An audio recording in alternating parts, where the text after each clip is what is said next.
Ladies and gentlemen, we have some breaking news. Donald J. Trump and Benjamin Netanyahu met for the second time, sorry, in a few months. Here is a clip that is making the anti-Semites so angry. They're so triggered by this clip on Twitter, and I get a kick out of it. So here's Netanyahu. He's putting his cheer in, and oh my God, oh my God. Trump pushed in the chair for Netanyahu. Let's do that again. Instant replay. He, oh my God. Oh my God. This man is obviously controlling America. It's a conspiracy. The Jews are behind it. The Jews control America, everyone. This is what the anti Semites on Twitter are freaking out about. The fact that, he pushed in his chair like a gentleman as a good faith gesture. But no, Netanyahu controls America. It's laughable. It's laughable what triggers these people. Was that I don't know. You can give me your take on that. And then there was also a few really interesting clips and actually, good content. I think that Trump is very on point with both of these clips actually, and I'm going to bring them to you right here. Number one, Trump talking about actually, giving away Gaza. Basically, why Israel gave away Gaza. He says, this is crazy. You guys should have never given it away. He's 100% correct. And then he says something that's very interesting, that Netanyahu didn't vote to give away Gaza. He said, Trump said that Bibi would never vote to give away Gaza. Bibi actually did. Check it out. The Gaza Strip. I think it's. Hold on, I'm just going to go back for you guys. About the Gaza Strip. I think it's an incredible piece of important real estate, and I think it's something that we would be involved in. But having a peace force like the United States there, controlling and owning the Gaza Strip, would be a good thing. Because right now, all it is for years and years, all I hear about is killing and Hamas and problems. And if you take the people, the Palestinians, and move them around to different countries, and you have plenty of countries that will do that, and you really have a freedom zone. You call it the freedom zone, a free zone, a zone where people aren't going to be killed every day. That's a hell of a place. It's you know what I call it, a great location that nobody wants to live in, because they really don't. And when they have good living, real living, where Hamas and all of the problems they have, the level of death on the Gaza Strip is just incredible. And I've said it. I don't understand why Israel ever gave it up. Israel owned it. It wasn't this man, so I can say it. He wouldn't have given it up. I know him very well. There's no way. They took oceanfront property and they gave it to people for peace. How did that work out? Not good. Wow. Trump really gets it. He's really fully on the pro-Israel side. And anyone that wants to, debunk that, just watch that clip. He's not only on the pro-Israel side, he's on the right-wing pro-Israel side.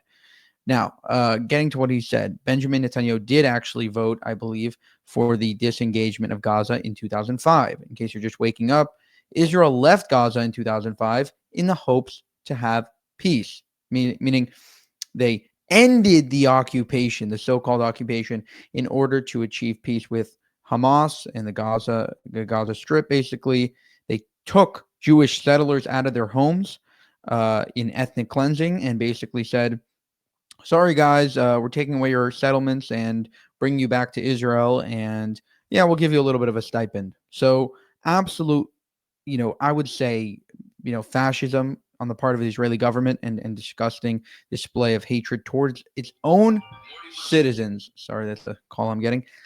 Towards its own citizens in doing that in 2005. And Trump isn't aware that Netanyahu actually voted for it.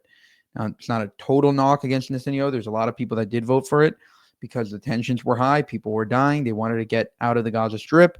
But if we would have held on to it, there would have been no October 7th. There would have been no 5 Gaza wars. And actually, interestingly, a lot of the Jewish settlers that were removed from those places in Gaza were basically like, what's going to happen here is Hamas is going to take over. And it's a big mistake to take us out right now, because down the line you're going to regret it and they're going to come after you next. So that's that. Donald J. Trump actually had another clip where he talked about Gaza and Germany, how, it's unbelievable to see how there's less kindness to Jews in Gaza, the hostages, right, than there was to Jews in, Germany in the 1940s, which is unbelievable. Here's a clip of him describing what the hostages told him when they came to the Oval Office. This beautiful Oval Office, they came in 10 people, hostages, you know that. And I said to them, so how was it? And the stories they told me, I mean, as an example, I said to them, was there any sign of love? You were there, 10 people. It's only 10, but it's pretty representative. Did the Hamas show any signs of, like, help or liking you? Did they wink at you? Did they give you a piece of bread extra? Did they give you a meal on the side, like, you think of doing?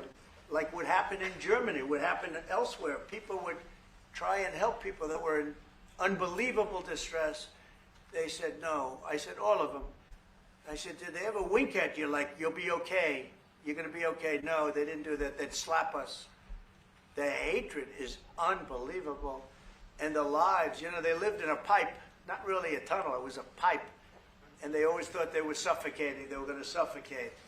And then they'd open up the pipe, and it was like 3.5 feet high. This isn't, we hear tunnels bad, but pipes are worse. And the stories I heard were incredible.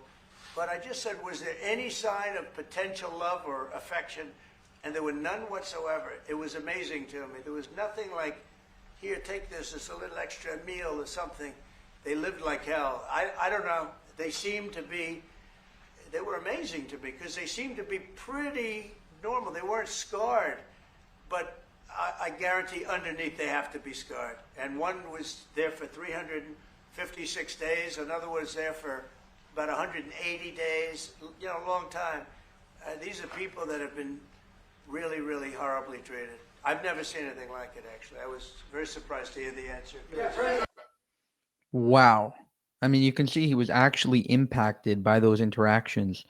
And again, he's like, Nazi Germany, there were some Germans that treated Jews well. They helped Jews escape. They, defied, evil. And yet in Gaza, it seems that there's a tremendous hatred of the Jewish people and of Israelis that overcomes any potential, oh, here's a piece of bread. Oh, you're going to be okay. Oh, we're going to get you out, et cetera, et cetera.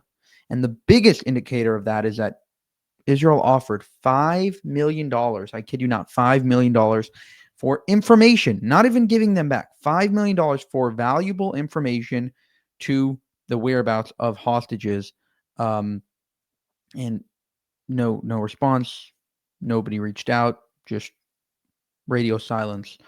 And so really, that's what it comes down to.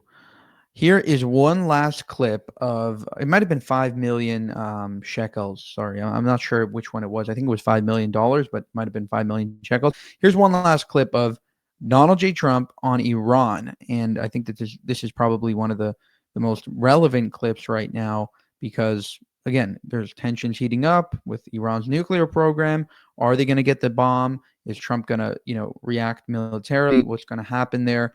You have Tucker Carlson saying, Iran better not get into a war with us because then it's going to result in a lot of deaths. But here we go. Talks are not going to lead anywhere because the Iranians will never give up. I think that's a possibility too. If diplomacy fails, is the United States under your leadership ready to take military action to destroy the Iranian nuclear program and remove this threat?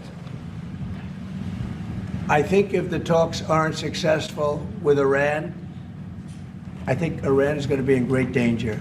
And I hate to say it, great danger, because they can't have a nuclear weapon. So is that a yes? It's not a complicated formula. Iran cannot have a nuclear weapon. That's all there is. So can't have it. Right now we have countries that have nuclear power that shouldn't have it. But I'm sure we'll be able to negotiate out of that too as part of this later on down the line. But Iran cannot have a nuclear weapon. And if the talks aren't successful, I actually think it'll be a very bad day for Iran if that's the case. Yeah. So very vague. It seems like he means business, though. Trump has attacked Iran in the past, killing, I think, I forget the name, but one of the generals, General Soleimani, I think in 2018, where he just ordered an execution strike, took him out. So Trump is not interested in having a lot of diplomacy with Iran. Seems that he is interested in diplomacy, but he's not. He means business, is what I'm trying to say. And that's all for today. I think this meeting was incredible. It was historic. You had a lot of great moments. Again, meeting very close after their last meeting. I think it was like 2.5 months ago they last met. So listen, it's great when Israel, America are on the same page, and Donald Trump, Netanyahu are among the best of friends right now. I mean, they've had, rough shots. Everybody has these types of things in relationships, but now they're on the same page and seem to be working towards the same goal. For more, subscribe to the channel. If you want to help us make more of these videos, you can go to buymeacoffee.com/JewishUncensored. Thank you for watching and have a good one.